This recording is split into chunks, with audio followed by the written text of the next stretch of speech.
Upton, Perkins, Webb, and Kinsman. Just a few of the notable names associated with Warren's Millionaires Row. Millionaires Row is to Warren what Euclid Avenue is to Cleveland, or what Fifth Avenue is to New York. Today we take a look at Warren's past through the historic buildings that are still standing in Flashback.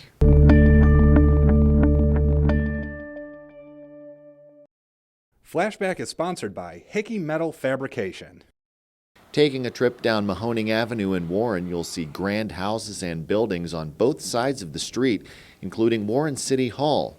The Italianate-style home was built in 1871 by Henry Bishop Perkins. By 1871, the trend was really the bigger the better, the more opulent the better. And after the Civil War, with that rise in industry and commercialism, he was able to build what we have behind me. City Hall is just one of the buildings that make up Millionaires Row, a strip of Mahoning Avenue where the who's who of Warren's history built their homes, says Megan Reed, executive director of the Trumbull County Historical Society. Most of the people that lived there were very wealthy citizens of Warren, not necessarily millionaires, but very wealthy citizens of Warren who made their fortunes here in one way or another. The house that we're in front of now is the Harriet Taylor Upton house.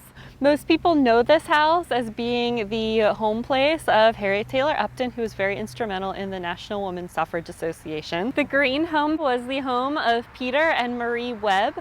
Peter was a Civil War veteran, and after he returned home, he and his wife Marie built this house a little bit later in 1892. And Peter Webb was the owner of the Warren Opera House. The home behind me is the Owen Morgan house. It was built in 1894 by Morgan, who was a carriage manufacturer in town. He actually created the first carriage for the Packard automobile that was built in 1899. The Woods house is, again, one of the earlier homes on Millionaires Row. It was built before the Civil War in the 1850s, and John Woods was a medical doctor in town. So this gives you some perspective in terms of who was living on Millionaires Row. We have jewelers, we have automobile manufacturers, we also have medical doctors. By the early 1900s, industry in Warren was soaring, with 65 manufacturing companies located in the city. The largest industries were automobiles and light bulbs. The first steel mill began operating in 1913. Most of the houses you see along Millionaires Row are from that industrial era. However, a few were constructed in the early 1800s. The oldest is the Kinsman House, built in 1832. Simon Perkins built this home as a wedding gift for his daughter Olive and her husband Frederick Kinsman. But the Perkins family and the Kinsman family were very close. They were both originally from Connecticut, had purchased shares in the Connecticut Land Company down here in what is now Warren, and actually took the journey together. Another early home is this brick Greek Revival building known as the Asel Adams House. It would have been one of only 2 homes on Millionaires Row when it was built in the 1840s. Adams was one of the most influential citizens in Warren.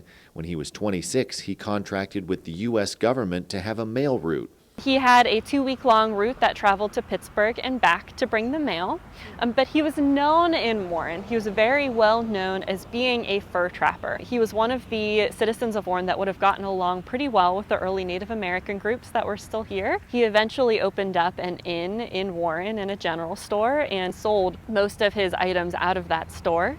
And then he opened up a fire insurance company here as well. The largest building you'll find on Millionaires Row is the First Presbyterian Church, home to the second oldest congregation in Warren. It was founded by Reverend Joseph Badger, who also founded the first oldest congregation in Warren as well. Other notable stops on Millionaires Row include the Pioneer Cemetery and the Women's Park. Warren's Millionaires Row is so critical because it really does remind us of what Warren was at one time in our history.